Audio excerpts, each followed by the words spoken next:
अस्सलामुअलैकुम। Exercise 10.1 parallelogram वाला unit. इसका पहला क्वेश्चन है कि the line joining the mid points of two opposite sides. एक लाइन है जो कि अपोजिट साइड्स के मिड पॉइंट्स को मिला रही है। ऑफ पैरेललोग्राम, ये एक पैरेललोग्राम हमने बनाया है ABCD के नाम से। अब इसके जो अपोजिट साइड्स हैं AD और BC, आप चाहो तो DC और AB को भी ले सकते हैं। तो इन दो अपोजिट साइड्स की मिड पॉइंट मैंने कंसीडर की हैं ये वाली, कि इसका एक नाम E कर दें, इसका नाम F कर दें। तो ये मिड पॉइंट्स है, E जो है वो AD का मिड पॉइंट है, F जो है वो CB का मिड पॉइंट है। यानी ये दोनों डिस्टेंस आपस में बराबर हैं, ये दोनों आपस में बराबर हैं। और ये जो लाइन है ये पैरेलल होगी अदर साइड्स के, मतलब ये इसके भी पैरेलल होगी और ये इसके भी पैरेलल होगी। अब ये दोनों तो आपस में पैरेलल हैं ही, क्योंकि ये पूरा शेप जो है आपके पास ABCD ये पैरेललोग्राम है। ये दोनों भी आपस में पैरेलल हैं, ये भी पैरेलल, ये भी पैरेलल। अब ये इसके पैरेलल है या हम प्रूव करें कि ये इसके पैरेलल है। किसी भी एक के बराबर प्रूव करेंगे, क्योंकि फिर वो दूसरे के तो पैरेलल हो ही जाएगी ट्रांजिटिव प्रॉपर्टी की मदद से। तो अब पहले हम देखेंगे हमारे पास गिवन क्या क्या है और प्रूव क्या करना है। उसके बाद जो है फिर वो हम स्टेटमेंट रीजंस वगैरह देंगे। अब हमारे पास पैरेललोग्राम गिवन है ABCD के नाम से, जिसके अंदर DA बराबर है CB के। ये हमने लिखा है कि DA कॉन्ग्रुएंट है CB के। तो ये मिड पॉइंट है, F मिड पॉइंट है इसका। तो मिड पॉइंट की वजह से ये दोनों डिस्टेंस बराबर, ये दोनों डिस्टेंस बराबर। अब जैसे कि BC और AD ये बराबर हैं, तो मिड पॉइंट की वजह से इनके डिस्टेंसेस भी बराबर होंगे। यानी ये डिस्टेंस बराबर होगा इसके, ये बराबर होगा इसके, यानी चारों एक दूसरे के बराबर होंगे। हमने लिखा है कि EA ये वाला ये कॉन्ग्रुएंट है किसके, FB के, ठीक है ना। और दूसरा लिखा है कि EA पैरेलल है FB के, यानी EA और FB ये दोनों आपस में पैरेलल हैं, क्योंकि पैरेललोग्राम है तो ये आपस में सब कुछ पैरेलल हैं ये साइड्स इनकी। और प्रूव ये करना है कि जो EF है मिड पॉइंट्स को मिलाने वाली लाइन जो है वो पैरेलल किसके है, AB के पैरेलल है। और EF जो है वो पैरेलल है DC के। तो हम किसी भी एक के साइड के प्रूव कर देंगे इसको, कि हम टारगेट करेंगे कि EF जो है वो पैरेलल किसकी है, AB के है। तो हम कंस्ट्रक्शन ये करने जा रहे हैं कि E और B को मिला रहे हैं हम। E और B को अगर हम मिलाएंगे तो हमारे पास जो है वो ये दो ट्राइंगल्स आ जाएंगे, ठीक है ना। एक EAB के नाम से और दूसरा EBF के नाम से। इन दोनों ट्राइंगल्स को हम करेस्पॉन्डेंस करेंगे। अब इन दो ट्राइंगल्स में EAB और EBF दो ट्राइंगल्स के अंदर आपके पास साइड्स जो हैं वो एक EA और एक FB जो है वो बराबर है। ये दोनों साइड्स बराबर हैं। एक पॉइंट आप ये लिखोगे, रीज़न लिखोगे कि भाई ये हमारे पास गिवन था। दूसरा EB जो है वो सेगमेंट इन दोनों में जो है वो कॉमन साइड है EB। दूसरा ये आप लिखोगे कॉमन। अब तीसरी चीज़ आप इनके अंदर देखें कि अब ये जो दो लाइंस हैं EA और FB ये दोनों आपस में पैरेलल हैं इस तरह, ठीक है ना, ये पैरेलल है। और जो EB लाइन आ रही है आपके पास एज ए ट्रांसवर्सल आ रही है इस तरह, ये EB आ गई। ये EA, ये FB यहाँ से निकाल के मैंने बाहर रखी है, और ये EB जो है वो ट्रांसवर्सल है। तो ये एंगल और ये एंगल ये अल्टरनेट एंगल्स होंगी। ये जो दो एंगल्स मैंने यहाँ पे अल्टरनेट बनाई है वो इस शेप के अंदर आपके पास यहाँ पे आ रही है, एक ये और दूसरी ये एंगल्स EAB और EBF या FBE जो आप नाम दें इनको। अब अगर ये दोनों लाइंस पैरेलल हैं, ये हमारे पास वाकई में पैरेलल गिवन थी, तो ये जो दो अल्टरनेट एंगल्स हैं ये आपस में कॉन्ग्रुएंट होंगी। तो आप इन एंगल्स के नाम लिख सकते हो कि ये एंगल्स आपस में क्या हैं, कॉन्ग्रुएंट हैं। एक का नाम होगा AEB एंगल AEB और दूसरी का नाम होगा FBE, एंगल FBE। रीज़न आप लिखोगे कि अल्टरनेट एंगल्स हैं, अल्टरनेट एंगल्स आर कॉन्ग्रुएंट, क्योंकि वो पैरेलल हैं। वो चीज़ हमारे पास अपना गिवन में भी हमने वो चीज़ लिखी थी कि ये पैरेलल है। अब दो ट्राइंगल्स जो हैं वो कॉन्ग्रुएंट हो चुके हैं आपस में, ये दोनों। अब इनकी जो बकाया साइड्स, बकाया एंगल्स हैं, वो सारी आपस में क्या होंगी, बराबर होंगी। अब हमें मतलब साइड्स को कॉन्ग्रुएंट शो करना नहीं है, हमारा मकसद है इन दोनों साइड्स को, ये जो अपोजिट साइड्स हैं ये वाली EF और AB, अब ये दोनों आपस में पैरेलल हैं या नहीं, ये हमें शो करना है। तो अब देखें कि अब इन दोनों ट्रायंगल्स की कॉन्ग्रुएंसी की वजह से ये एंगल और ये एंगल, आप इन दोनों के नाम लिख सकते हो कि ये दोनों आपस में बराबर हैं। मिसाल के तौर पे अब ये जो दो एंगल्स मैंने यहाँ पे बनाई हैं ये वाली, इनको आप थोड़ा बाहर रख के देखेंगे इस तरह, एक ये एंगल है यहाँ पे रही और ये एंगल यहाँ पे। अगर इन दोनों एंगल्स को मैं कहूँ कि भाई ये कॉन्ग्रुएंट हैं, तो ये दोनों लाइंस क्या कहलाएंगी, पैरेलल कहलाएंगी, ठीक है ना। अब ये एंगल और ये एंगल, इनको तो मैं कॉन्ग्रुएंट कह सकता हूँ क्योंकि दोनों ट्राइंगल्स जो हैं वो आपस में कॉन्ग्रुएंट हो चुके हैं। Triangle EAB is congruent to triangle EBF। अब जिस एंगल की बात मैं अभी कर रहा था, ये वाली एंगल्स, इसका एक का नाम है एंगल FEB, ये कॉन्ग्रुएंट होगी ABE एंगल की, एंगल ABE के, ड्यू टू कॉन्ग्रुएंसी, ठीक है भाई। अब ये एंगल्स बराबर हैं तो आप EF और AB को कह सकते हो कि भाई ये पैरेलल हैं, क्योंकि अल्टरनेट एंगल्स कॉन्ग्रुएंट हैं, तो फिर आप कहोगे कि भाई वो साइड्स जो हैं वो आपस में क्या हैं, पैरेलल हैं। तो आप लिखो कि EF जो है वो पैरेलल है किसके, AB के, क्योंकि अल्टरनेट एंगल्स जो हैं वो due to its alternate angles are congruent.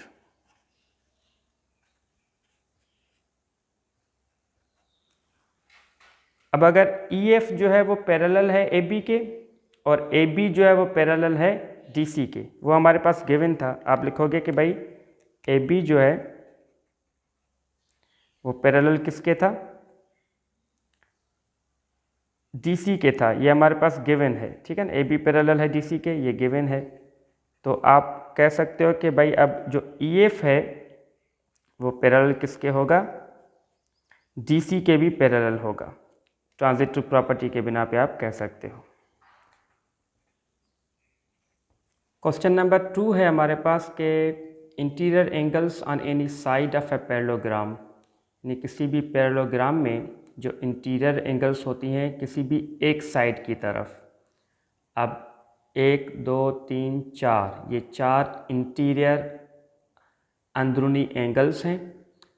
तो इनमें से जो एक साइड की तरफ जो इंटीरियर एंगल बन रही हो, मिसाल के तौर पे इस BC साइड की तरफ ये जो दो इंटीरियर एंगल्स बन रही हैं, इनकी अगर हम बात करें तो वो कह रहा है कि वो क्या होंगी, सप्लीमेंट्री होंगी, मतलब इन दोनों एंगल्स का सम जो है वो क्या होगा, 180 होगा। तो ये हमें प्रूव करना है। तो पहले हम देखेंगे कि गिवन हमारे पास क्या है कि भाई एक ABCD है जो कि पैरेललोग्राम है। अगर ये पैरेललोग्राम है तो मतलब AB पैरेलल है DC के और AD जो है वो पैरेलल किसके है, BC के है। ये हमने लिख दिया। प्रूव हमें क्या करना है कि ये जो एंगल B है और ये एंगल C, अब इसको अगर हम नाम दें DCB का या BCD का, फुल नेम जिस तरह हम देते हैं 3 लेटर्स के साथ, तो ये BCD एंगल और ये एंगल B, इन दोनों का सम क्या होगा, 180 होगा। ये हमें क्या करना है, प्रूव करना है। तो कंस्ट्रक्शन हम ये कर रहे हैं कि भाई जो BC साइड है इसको हम एक्सटेंड कर रहे हैं इस तरह सीधा पॉइंट E की तरफ, ताकि यहाँ पे हमारे पास एक एंगल शो हो जाए जिसके मदद से हम ये प्रूव करेंगे कि ये दोनों सप्लीमेंट्री हैं। तो एक्सटेंड किया BC को टू द पॉइंट E। सही है। अब हम स्टेटमेंट रीज़न देंगे, बहुत शार्ट क्वेश्चन है ये, कि एंगल DCE और BCD। अब DCE एंगल कहाँ पे है, ये रही DCE, ये रही एंगल DCE, और एंगल BCD ये एंगल और ये एंगल, इन दोनों का सम जो है वो कितना होगा, 180 होगा, क्योंकि ये एक लाइन पे दूसरी लाइन आ रही है, तो जो दो एंगल्स बनेंगी वो सप्लीमेंट्री एंगल्स होंगी, उनका सम जो है वो 180 होगा। ठीक है। और दूसरा हम ये लिख रहे हैं कि भाई एंगल B जो है, इसका हम सिर्फ B नाम ही दे रहे हैं क्योंकि यहाँ पे दूसरी एंगल्स कोई नहीं आ रही। तो एंगल B जो है वो कॉन्ग्रुएंट है किसके, एंगल DCE के, यानी ये एंगल और ये एंगल DCE, ये दोनों एंगल्स जो हैं वो आपस में क्या होंगी, कॉन्ग्रुएंट होंगी। उसका रीज़न ये है कि ये जो दो लाइंस हैं AB और DC, ये दोनों आपस में हैं पैरेलल, इस तरह ये पैरेलल है, ये हमें गिवन था। अब जैसे ही यहाँ पे कोई ट्रांसवर्सल आएगी तो ये एंगल और ये एंगल, ये दोनों हो जाएंगी करेस्पॉन्डिंग एंगल्स और ये दोनों कॉन्ग्रुएंट होंगी। अगर ये पैरेलल कह रहा है हमें, गिवन है, तो फिर ये करेस्पॉन्डिंग एंगल्स जो हैं वो आपस में कॉन्ग्रुएंट होंगी। तो रीज़न भी हमने वही लिखा है कि करेस्पॉन्डिंग एंगल्स आर कॉन्ग्रुएंट, और रीज़न हमने लिखा है इसी के साथ कि भाई AB और DC जो है वो आपस में पैरेलल हैं, और BC जो है, ये वाली लाइन BC वाली या BE आप लिख दें यहाँ पे, वो ट्रांसवर्सल है। ठीक है। तो अब ये वाली इक्वेशन जो हमारे पास है 180 वाली, इसमें DCE की जगह पे हम लिख रहे हैं एंगल B, क्योंकि DCE और एंगल B जो है वो बराबर हैं। तो DCE को हटा के हमने क्या लिख दिया, एंगल B लिख दिया, और बाकी एंगल BCD हमने सेम रखा। Angle B plus angle BCD जो है वो बराबर किसके है, 180 के। वही इक्वेशन हमने कंप्लीट करी। रीज़न भी हमने लिखा है कि भाई एंगल B और एंगल DCE बराबर हैं। तो देखें कि एंगल B और BCD, एंगल B और BCD, इन दोनों का सम जो है वो खुद ब खुद जो है 180 के बराबर हमारे पास प्रूव हो गया। तो अब हम लिखेंगे ये दोनों एंगल्स जो हैं वो क्या होंगी, सप्लीमेंट्री होंगी। क्वेश्चन नंबर 3 है हमारे पास कि प्रूव करें कि जो bisectors of two angles on same side of parallelogram की एक ही साइड पे जो दो एंगल्स बनती हैं। अब पैरेललोग्राम ये हमारे पास ABCD आ रहा है, कंस्ट्रक्शन मैंने पहले ही कर दी है। तो एक साइड पे दो एंगल्स होते हैं, मिसाल के तौर पे ये एक साइड है, इस तरफ एक एंगल ये है, एक एंगल ये है। इन दो एंगल्स को आप कंसीडर करें, या दो इन एंगल्स को कंसीडर करें, या इनको करें, या इनको कंसीडर करें। तो मैंने इस तरफ एंगल C और एंगल B को जो टारगेट किया है कि प्रूव ये करना है कि जो बाइसेक्टर्स हैं दो एंगल्स के on the same side, on the same side मतलब ये इस साइड के दो एंगल्स के मैंने बाइसेक्टर्स बनाए हैं। यहाँ से एंगल C को बाइसेक्ट करके एक लाइन बनाई है, और एंगल B को बाइसेक्ट करके हमने इस तरह एक लाइन बनाई है। तो जाहिर है ये जो दो बाइसेक्टर्स होंगे ये किसी एक पॉइंट पे मिलेंगे। अब ये डायगोनल्स नहीं हैं। डायगोनल वो होता है जो B को लेके D से मिले, C को लेके A से मिले, और उस डायगोनल का ये ज़रूरी नहीं होता है कि वो यहाँ से बाइसेक्ट करके निकले। अगर बाइसेक्ट करके निकला है तो सिर्फ हम उसको कहेंगे कि ये बाइसेक्टर है। वो डिपेंड करेगा कि भाई वो जो क्वाड्रिलेटरल है उसकी साइड्स की मेजरमेंट क्या है, उस पर डिपेंड करेगा कि वो डायगोनल से मिलेगा या नहीं मिलेगा। फ़िलहाल ज़रूरी नहीं है। अब जो बाइसेक्टर्स होते हैं किसी भी एक साइड में किसी भी दो एंगल्स के of a parallelogram cut each other, एक दूसरे को कट करेंगे। कहाँ पे, राइट एंगल पे कट करेंगे। मतलब ये जो यहाँ पे मिल रहे हैं आपस में, ये एक दूसरे को 90 की एंगल पे राइट एंगल पे कट करेंगे। मतलब यहाँ पे जो एंगल बनेगी इन दोनों की वजह से, यहाँ पे कह लें या यहाँ पे कह लें, 90 की एंगल जो है वो बनेगी। ये हमें प्रूव करना है। ठीक है। अब देखें गिवन हमारे पास क्या है कि ABCD एक पैरेललोग्राम है। अब अगर ABCD पैरेललोग्राम है तो ये साइड्स बराबर हैं, पैरेलल हैं, ये सारी चीज़ें हमारे पास होंगी। ठीक है। तो अब इन दो लाइंस की वजह से ये जो दो हमने बनाई है, अपना एंगल बाइसेक्टर बनाई है हमने, कंस्ट्रक्शन में भी लिखा है हमने कि CF एक एंगल बाइसेक्टर है ऑफ एंगल C का, और BE जो है वो एंगल बाइसेक्टर है किसका, एंगल B का। ये CF और BE जो है वो पॉइंट O पे मिल रहे हैं। अब हमने यहाँ पे बहुत सारी एंगल जो है वो बन गई हैं, उनको हमने नाम दे दिए हैं। यहाँ पे एंगल 1 2 3 4 और ये 5। अब गिवन में हमने लिखा है कि एंगल 3 जो है वो बराबर होगी 4 के। एंगल 3 बराबर किसके होगी, 4 के, क्योंकि ये एंगल C बाइसेक्ट होके आ रही है तो ये दोनों एंगल्स आपस में क्या होंगी, बराबर होंगी। और एंगल 1 जो है वो बराबर किसके होगी, एंगल 2 के होगी, क्योंकि ये एंगल B भी बाइसेक्ट हुई है दो एंगल्स में, तो ये दोनों एंगल्स कॉन्ग्रुएंट होंगी। प्रूव ये करना है कि एंगल COB जो है, यानी COB ये एंगल जो है, ये एंगल जो है वो कौन सी है, राइट एंगल है, ये हमें प्रूव करना है।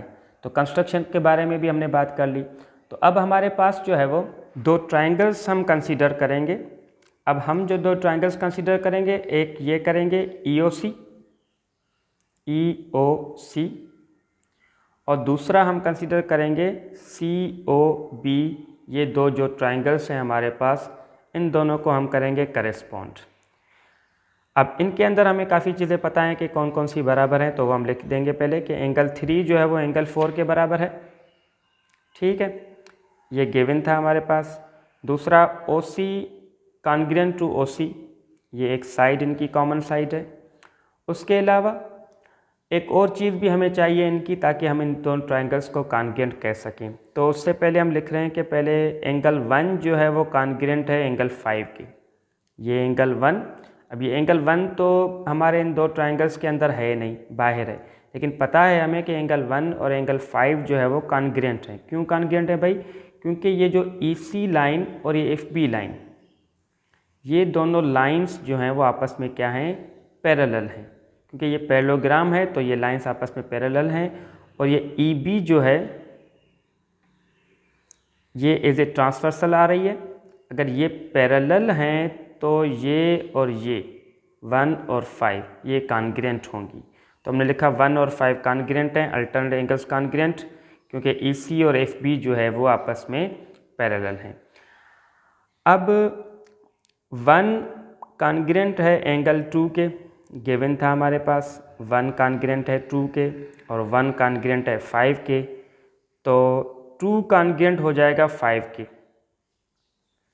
ट्रांजिटिव प्रॉपर्टी के बिना पे। 1 2 के बराबर, 1 5 के बराबर, तो मतलब 2 5 के बराबर। तो हमने लिख दिया कि angle 2 is congruent to angle 5। ये इस ट्रायंगल की एंगल है 2, 5 उसकी है। तो तीसरी चीज़ एज ए एंगल हमारे पास इन दो ट्रायंगल्स के अंदर कॉन्ग्रुएंट आ गई। अब हम लिख सकते हैं कि ट्रायंगल EOC और ट्रायंगल COB ये दोनों ट्रायंगल्स जो हैं वो कॉन्ग्रुएंट हैं एंगल साइड एंगल थ्योरम के बिना पे। अब ट्रायंगल्स कॉन्ग्रुएंट हो गए तो अब आप दूसरी चीज़ों के बराबर कह सकते हो। एंगल EOC और COB ये दोनों एंगल्स जो है वो आपस में कॉन्ग्रुएंट होंगी due to the congruency of the triangle. और EOC और COB इनका सम जो है वो 180 होगा। वो भी हमने लिखा है कि सप्लीमेंट्री एंगल्स हैं तो उनका सम जो है वो क्या होगा, 180। अब जैसे कि ये दोनों बराबर भी हैं, इनका सम भी 180 है, तो ये दोनों एंगल्स जो है वो 90-90 की होंगी। ऐसे क्वेश्चंस हमने पहले भी किए हैं। तो आप लिखोगे कि एंगल COB जो है वो किसके बराबर है, 90 के। रीज़न आप लिखो कि each will be right angle. ठीक है, तो ये प्रूव हो गया कि ये दोनों एंगल बाइसेक्टर जो थे इन दोनों ने एक दूसरे को 90 पे कट किया।